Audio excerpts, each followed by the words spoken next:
Hi, I'm Weston. I love talking about your 2022 World Series champion Houston Astros. Yes, I am going to say that every time for a very long while.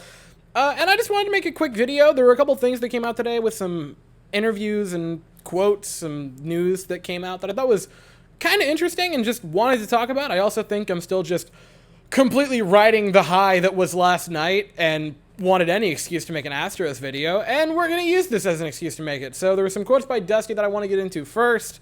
One of which was when asked about his future, and when asked, he smiled and said, "If I win one, I'll win two," and then winked. So, obviously, it would depend on what Jim Crane wants and what the team's plan is moving forward, but right now, if I had to say it, there's a very, very high likelihood that Dusty Baker is our manager again next year. And gotta be honest, I'm fine with it. I mean, why wouldn't you want a reigning World Series champion to, be your manager?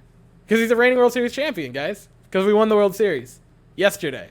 Can you believe it? The most interesting quote that came out today, and I will say this is mainly the reason I wanted to make the video. Well, this and one other thing. But Dusty Baker was asked what his hardest World Series call was. So the hardest decision he had to make.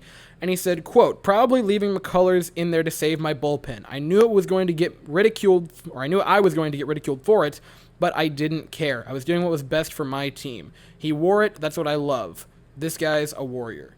And this tells me two things. One, Dusty's decision in Game 5 very clearly was not just him making a mistake. He chose to let Lance get killed and save the pen for winnable games. Now, you can have the debate of if that's a stupid idea or if it's a fine idea. It worked. We won the World Series, so I would say it worked.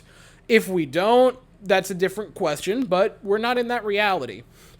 Secondly, the part where he says he wore it, that's what I love, this guy's a warrior.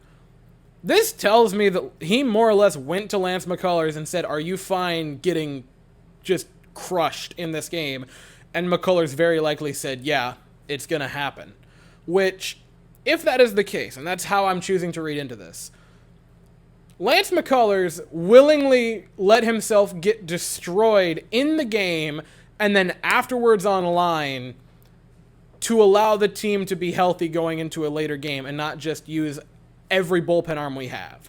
And to everyone who dunked on Lance after Game 3, eat it! And if that is accurate, this speaks volumes to the character that Lance McCullers has to more or less willingly get crushed and have his personal numbers be just washed in order for the team to get rest and be healthy later on in the games and win those games. So caps off to Lance McCullers for taking it on the chin and not trying to duck out of the game.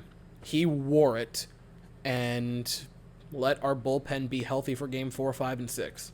So I brought it up briefly in the recap video yesterday, but I said I wasn't sure, we didn't know yet, and it was confirmed. Martin Maldonado played not just the World Series, not just the postseason, apparently the second half of the year with a broken hand and a sports hernia that will require surgery. Now, there's the debate of, well, should he have just not played and just rested up because, a Maldonado at like 50% isn't as good as a different player at a 100%. And I would like to say, this isn't that. This was Maldonado understanding that he had to, through the pain, be the workhorse because at that time, we lost Castro. Martin Maldonado, for a hot minute on this team, was really the only starting caliber catcher that we had. Because, yes, the Corey Lee experiment is going to be fun in the future. He was not ready this season. He just point blank was not ready. Neither was Yonder Diaz. I know it was a very, very, very small sample size. But, guys, it was up to Maldi mostly for a bit of this season. And he had Vasquez to come in and play halvesies with him. But the fact that Martin Maldonado took on the weight of being the catcher, and with that, my gosh, that guy is an animal. Caps off to him. He really earned his ring. And this was super interesting. After Game 3, we all sort of made jokes to ourselves on who was going to give us the kick in the ass speech. And apparently it was Michael Brantley in such a way that it basically put every player and coach to somewhat shame, and I'm barely exaggerating, because apparently Michael Brantley, after Game 3, took all of the hitters and hitting coaches and bench coaches and people aside and kind of dunked on him. He was apparently so upset that all of our hitting coaches knew it immediately, and they responded by letting him go and letting him and him alone rip into the team. Cintron, Snitker, everyone, they just kind of let it happen, and I love that. So this was after last night, after we had won it. This was the quote from Michael Brantley. Quote, "I didn't like how we responded in Game 3. They hit Lance hard and we did nothing to respond. We didn't get to their bullpen to use their main weapons. We didn't do our job. We made our task harder, so I wanted to let everyone know that if we stuck together, did what we do, played our way, that didn't matter. I wanted to reiterate that.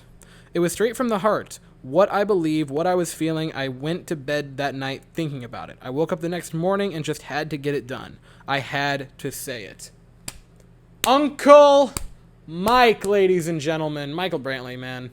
Love him. Screw it, bring him back too. Give contracts to everybody. And if you feel like having your heartstrings tugged at, after the game, the Astros players rallied and voted Michael Brantley player of the game, in which he didn't play in. God, I love this team.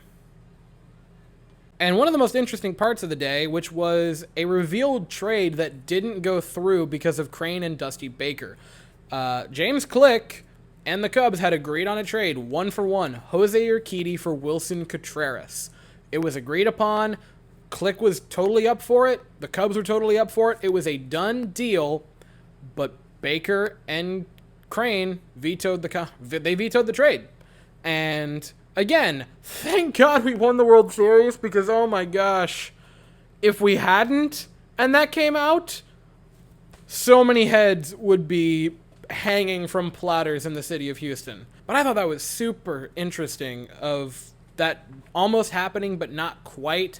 Obviously, it worked out because we went out and got Vasquez instead. There was an interesting take I heard on it of maybe they did that because they knew Contreras in a contract year wasn't going to want to do half and half with Martin Maldonado, whereas Vasquez was gracious enough to go with the split, which that's an interesting take. I'm just very, very happy we don't have to now spend the next God knows how long, how many years debating, well, what would have happened if we would have done the Contreras trade? This also would explain some of the maybe hostility between Click and Crane towards the back half of the season. If he was the one mainly vetoing the contract, that would have made Click be like, hey, I'm trying to better the club and you're shutting me down. Why the hell are you doing that? This is also a segue into saying that Crane said that he's going to make a lot of calls to Verlander, Dusty, and Click on Monday, so tomorrow. So we will wait to see what happens there. Obviously, free agency doesn't start till technically Thursday, but there's some things that could go on. I'm interested to see what happens. I'll make videos for whatever happens, whether we retain Dusty and them,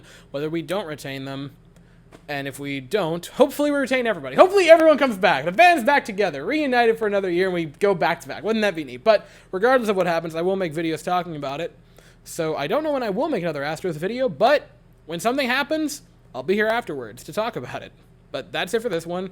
So if you enjoyed it, please consider liking and subscribing. Thank you all so very much for watching. I hope you all have an absolutely fantastic day. And as always, go Astros.